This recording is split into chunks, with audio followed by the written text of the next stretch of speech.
नमस्कार दर्शक बंधु पूर्व पक्ष प्रस्तुत देश दर्पण को मु परशुराम दास आपण मानक स्वागत करुच्ची।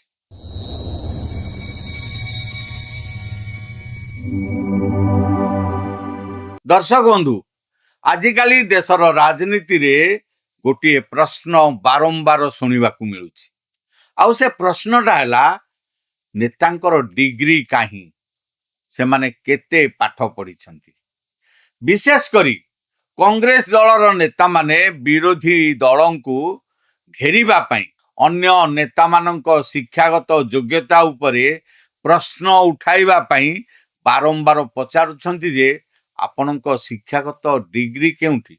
आउ ए विवाद आरंभ होइतिरा आम आदमी पार्टी रो मुखिया केजरीवाल ठारू। से सदाबेले प्रधानमंत्री के प्रश्न करती आपणकर शिक्षागत योग्यता केते केते पाठ पढ़ी किंतु आपण माने केबे भाबिछंती कि अन्य माननकु डिग्री मागुथिबा कांग्रेस दलर निजर इतिहास कौन कहे। जदि आमे स्वाधीन भारतर इतिहास रो पृष्ठा उल्टाइबा तेबे एपरी एक सत्य घटना सामना को आसीबो जहा सुनिले आपण माने आश्चर्य होइबे।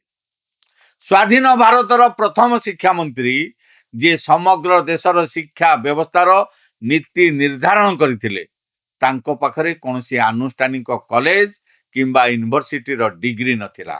आज आमे ए वीडियो रे सेही ऐतिहासिक सत्य कांग्रेस सरकार को निष्पत्ति आजिर सिलेक्टिव स्टैंडर्ड किंबा दोमुहा नीति उपरे आलोचना करिबा। आपण माने देखुथांतु देश दर्पण। मोर आपण मान को अनुरोध आम चैनल को लाइक करंतु, सब्सक्राइब करंतु आउ बंधु मानक सहित अधिक अधिक शेयर करंतु। दर्शक बंधु आसंतु प्रथमे इतिहासर किछि गुरुत्वपूर्ण तथ्य उपरे नजर पकेइबा। 1947 मसीह रे जेतेबेले भारत स्वाधीन हला सेतेबेले पंडित जवाहरलाल नेहरू नेतृत्व रे प्रथम केंद्रीय मंत्रिमंडल गठित होइतिला। एही सरकार रे देशर प्रथम शिक्षा मंत्री भावरे दायित्व ग्रहण करथिले मौलाना अबुल कलाम आजाद। मौलाना आजाद 1947 मसीह 1958 मसीहा पर्यंत दीर्घ 11 वर्ष धरी भारतर शिक्षा मंत्री पदरे रही देशर शिक्षा व्यवस्था, विश्वविद्यालय एवं गवेषणा अनुष्ठान गुड़िकर परिचालना करथिले।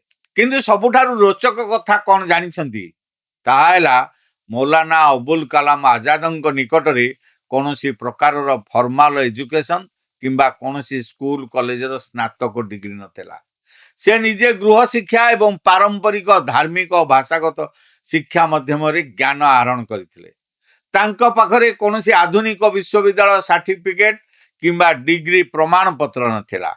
एबे प्रश्न उठुची जदि जने बिना डिग्रीधारी व्यक्ति स्वाधीन भारतर शिक्षा व्यवस्थार मूलदुआ पकई पारिले तेबे सेतेबेले कांग्रेस कौन जुक्ति देइतिला। सेतेबेले कांग्रेस एवं सरकारंग पक्षर कुहा जाइतिला जे योग्यता एवं ज्ञान केवल कागज डिग्री उपरे निर्भर करे नाही। मौलाना अबुल कलाम आजाद जने दूरदृष्टि संपन्न विद्वान एवं बहुभाषी व्यक्ति थिले, तेणु तांकु देशर शिक्षा दायित्व दिया जाइतिला। किंतु आज सेही समान कांग्रेस दल अन्य दलर नेता माननकु आक्रमण करिवा पई डिग्री को मुख्य आयुध करिछि।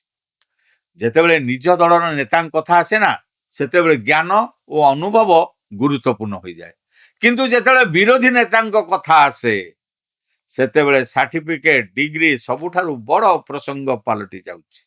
या कोन सिलेक्टिव पॉलिटिक्स किंबा आत्मघाती दोमुहा नीति नुहे कि?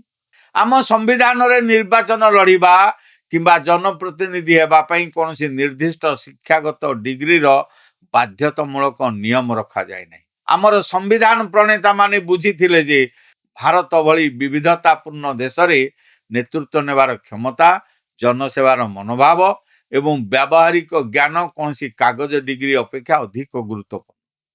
जदि डिग्री न थाई मध्य मौलाना आजाद देशर प्रथम शिक्षा मंत्री होई पारिथिले तेबे आजिर राजनीति रे केवल डिग्री को नहीं हंगामा करिवा केते दूर युक्तियुक्त। समस्या योग्यता को नहीं नुहे, समस्या हेउची राजनैतिक सुविधावाद को नहीं। जेतेबेले आपण माने निज अतीत को भूली अन्य उपरे आंगुठी उठांती सेतेबेले इतिहास निजे आपणक सामने आसी छिड़ा होई जाए।